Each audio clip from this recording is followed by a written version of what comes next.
तो इससे पहले लेक्चर में हम लोग रेप्लिकेशन पढ़े थे, ठीक है ना। रेप्लिकेशन सबको क्लियर है। आज हम लोग इस कॉन्सेप्ट को देखेंगे कि सेंट्रल डोग्मा। कौन सा कॉन्सेप्ट है? Central dogma. तो ये कोई बताएगा कि सेंट्रल डोग्मा क्या होता है? चलिए हम आपको बताते हैं। डीएनए, डीएनए का नाम सबने सुना है? डीएनए से क्या बनेगा? एमआरएनए, ठीक है। एमआरएनए से क्या बनेगा? प्रोटीन बनेगा, ठीक है। डीएनए से मैसेंजर आरएनए और मैसेंजर आरएनए से प्रोटीन। अब डीएनए और डीएनए को हम क्या कहते हैं? रेप्लिकेशन या डुप्लीकेशन। तो हमारा डीएनए टू डीएनए हो गया रेप्लिकेशन ऑब्लिक डुप्लीकेशन। जब हम डीएनए से मैसेंजर आरएनए बनाते हैं उस प्रोसेस को क्या कहते हैं? ट्रांसक्रिप्शन, ठीक है ना। ये प्रोसेस हो गया हमारा ट्रांसक्रिप्शन।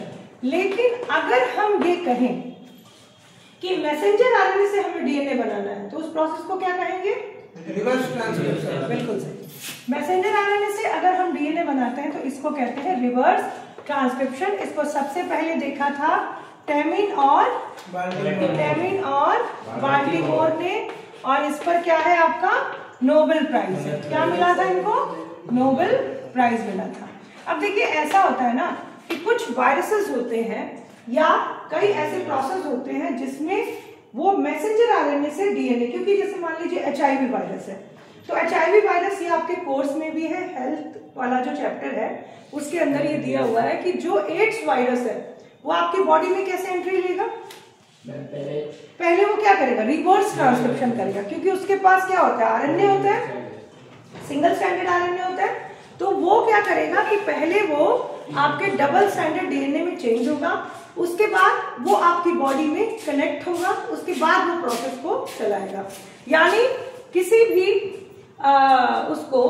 किसी भी वायरस को अगर आपके बॉडी में इन्फेक्शन करना है तो चूंकि आपके पास डीएनए होता है इसलिए उसको कन्वर्ट करना पड़ता है अपने आप को किसमें? डीएनए में, और ये प्रोसेस होता है आपका रिवर्स ट्रांसक्रिप्शन। देखिए एक सवाल आता है कि जो ट्रांसक्रिप्शन होता है उसमें इमीडिएट प्रोडक्ट क्या होता है? इमीडिएट प्रोडक्ट, तो इसको जब हम लोग डिटेल में भी ट्रांसक्रिप्शन पढ़ेंगे तो वो हम लोग देखेंगे। वैसे आप क्या कहते हो? डीएनए से क्या बना? Messenger RNA. क्या बना? Messenger RNA. और मैसेंजर आरएनए से क्या बनेगा? प्रोटीन। तो मैसेंजर आरएनए से जब प्रोटीन बनता है तो उस प्रोसेस को हम क्या कहते हैं? ट्रांसलेशन।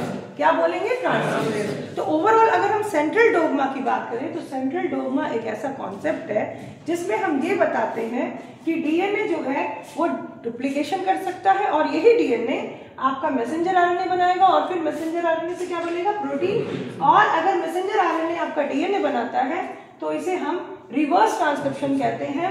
और इस रिवर्स ट्रांसक्रिप्शन में एक एंजाइम रिस्पॉन्सिबल होता है जिसका नाम है रिवर्स ट्रांसक्रिप्टेज। कौन सा एंजाइम है? रिवर्स ट्रांसक्रिप्टेज, जो कि इस रिवर्स ट्रांसक्रिप्शन में हमें आवश्यकता उसकी होगी, बिना उसके वो मैसेंजर आरएनए डीएनए में नहीं चेंज हो पाएगा, ठीक है।